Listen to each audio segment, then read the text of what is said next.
There is a group of people who have quietly accumulated the majority of the world's wealth across every generation, every economic shift, every disruption history could throw at them. And the strangest part is not that they exist. The strangest part is what actually separates them from everyone else. It is not ambition. Plenty of broke people are deeply ambitious. It is not raw intelligence either. History is littered with brilliant minds that died in financial mediocrity.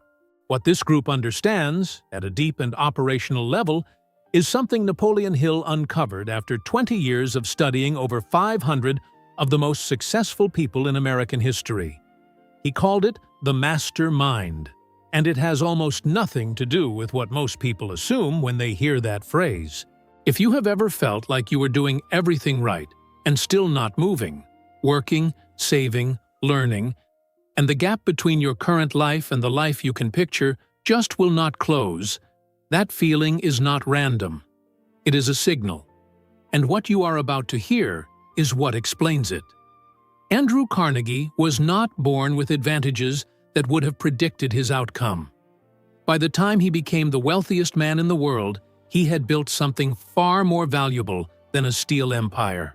He had constructed a deliberate architecture of minds around him, a small, carefully selected group of people whose collective mental energy he believed was the actual engine of everything he had created. When Napoleon Hill sat across from him and asked the direct question, what was the real secret? Carnegie did not reach for a story about discipline or early rising. He pointed to that circle first. Hill was so struck by what he heard that he spent the next 2 decades chasing the evidence of it across boardrooms, private studies, and the personal lives of people the public thought they already understood. What he found, again and again, was the same pattern. Not one of the great achievers had reached their defining outcome alone. Not one. That is not a motivational statistic. That is a structural observation about how significant creation actually works. Here is what most people miss when they encounter this idea. The people closest to you are not neutral. Hill wrote with uncomfortable directness that the mind absorbs the dominating thoughts of those it spends the most time around.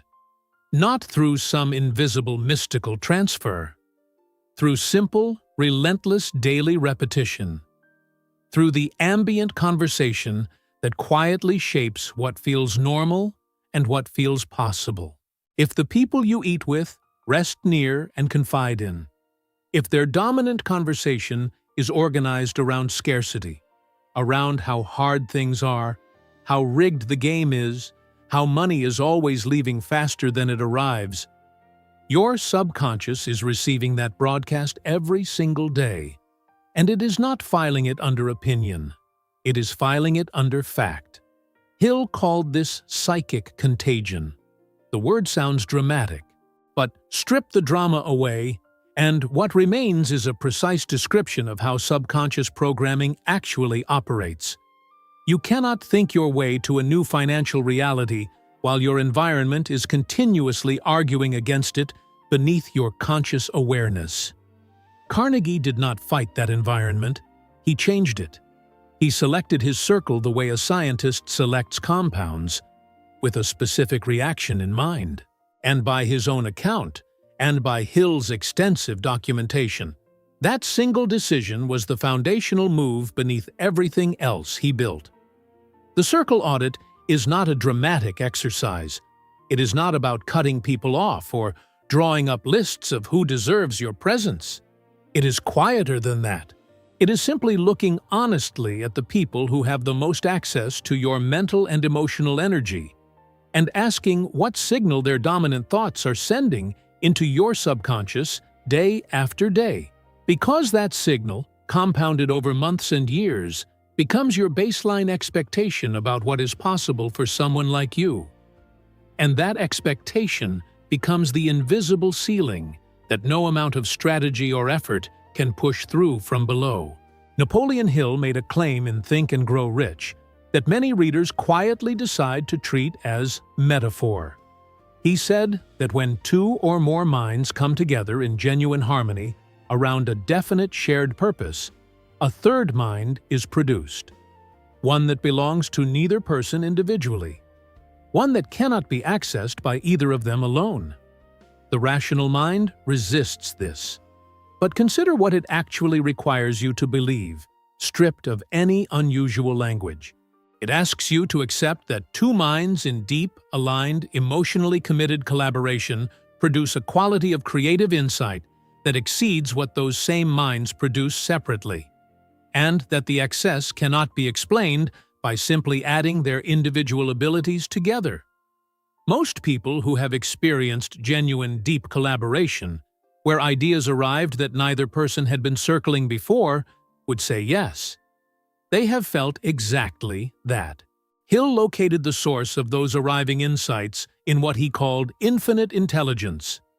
His term for the field of organized mind, he believed underlies all of reality, and he connected this principle directly to an ancient teaching from the book of Matthew, chapter 18, where a passage describes a divine presence becoming accessible wherever two or three gather in true agreement.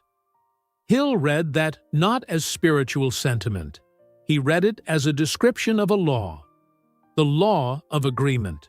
And he argued it operates whether or not the people involved have any framework for understanding it. You do not need a large group to begin.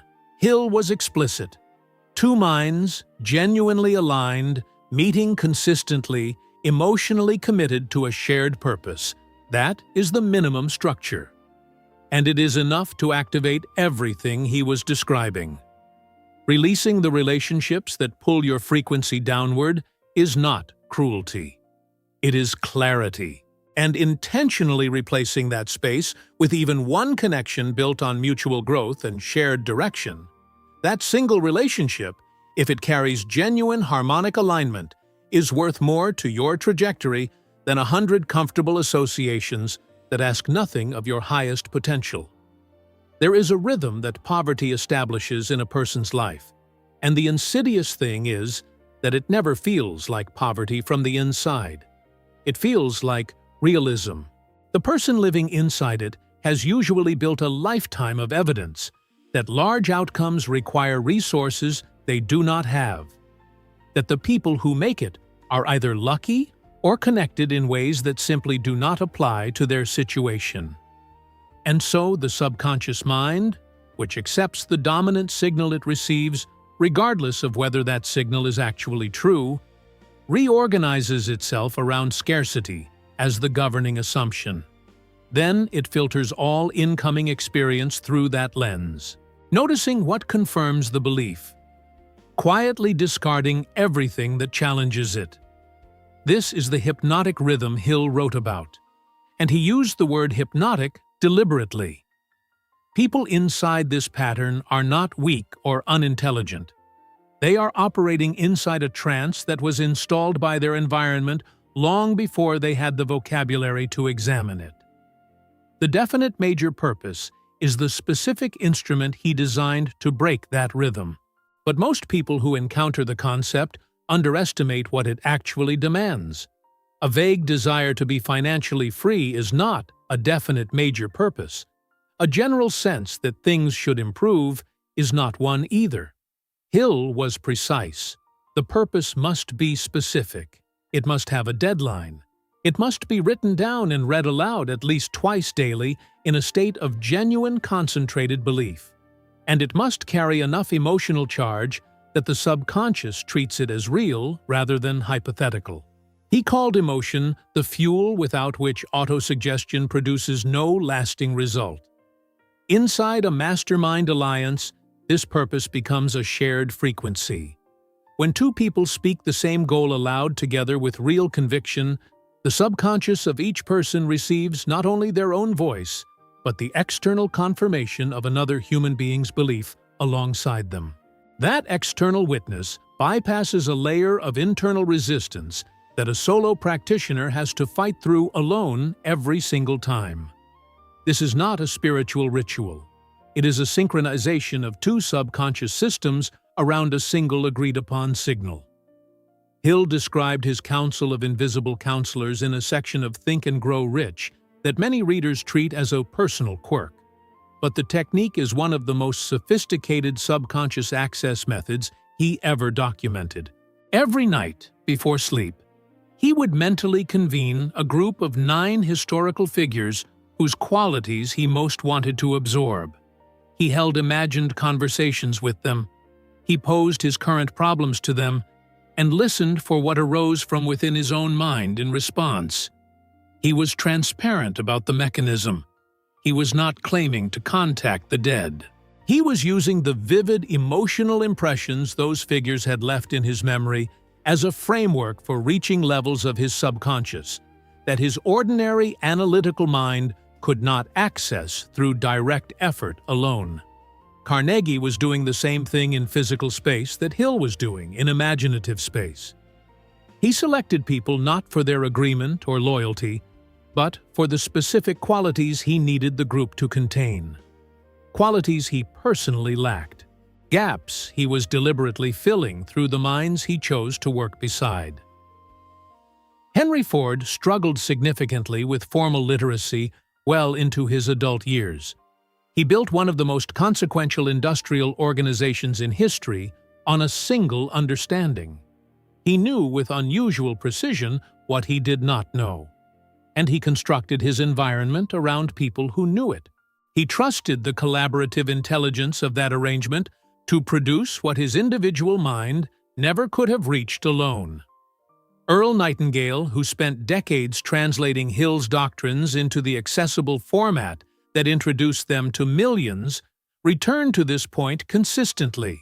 The most reliable variable separating people who achieved remarkable financial outcomes from people of equal or greater intelligence who did not was the quality and deliberateness of the alliance structures those people maintained over time. The 99% failure figure Hill cited from his research is not a condemnation of individuality. It is a structural observation. The kind of sustained creative output and perceptual alignment required to build something significant is not reliably produced by a single mind operating without harmonic alliance.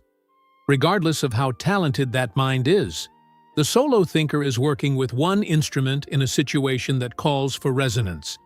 And what is missing is not supplementary.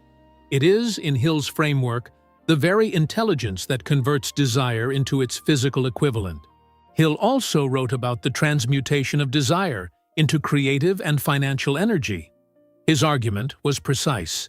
The same intensity of feeling that drives powerful physical attraction, when consciously redirected toward a definite major purpose instead of discharged randomly, produces a heightened state of mental creativity and personal magnetism that directly accelerates the manifestation process. Inside a genuine mastermind alliance, this amplifies significantly. Because the emotional intensity of shared belief in a shared outcome generates a creative charge that neither person could sustain alone for long. Breaking the hypnotic rhythm of poverty is not a single decision that happens in a moment of inspiration. It is a series of quieter, more consistent choices made across weeks and months. Who gets access to your mental energy? What signal you are deliberately feeding your subconscious through repeated suggestion? Who you are choosing to align with? Whether the emotional charge behind your goal is strong enough to overwrite the ambient broadcast of the environment that formed you. The subconscious does not reward intensity alone. It rewards persistence. The person who maintains a clear, emotionally loaded signal consistently, who does not abandon the inner work the moment external circumstances seem to contradict it, is not waiting for the law to activate. The law is already responding. The visible results simply need time to catch up with the invisible shift that has already occurred. The Hidden Wealth Society has never had a membership form.